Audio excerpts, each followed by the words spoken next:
আমরা এই বাংলাদেশের সাধারণ মানুষগুলি এমনিতেই সমস্যায় জর্জরিত, তার ভিতরে আবার নতুন সমস্যা যোগ হয়েছে যে এখন কোনো ঘটনা ঘটলে ভাইরাল না হলে তার সহজে বিচার পাওয়া যায় না।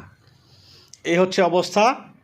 আপনি পুলিশ ডাকবেন, পুলিশও হেলামি করে।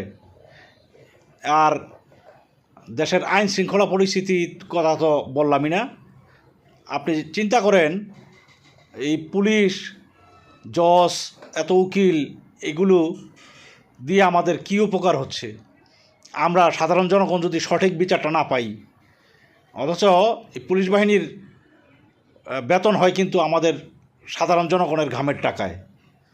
পুলিশ বাহিনীর উচিত তাদের এটা স্মরণ করা যে কোনো রাজনৈতিক দলের ফান্ড থেকে কিন্তু তাদের বেতন হয় না।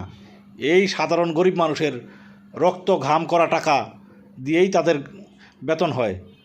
আসলে আমরা যে সাধারণ মানুষ এর থেকে কবে পরিত্রাণ পাবো আল্লাহই ভালো জানে। দেখা যাক সামনে কী অবস্থা দাঁড়ায়।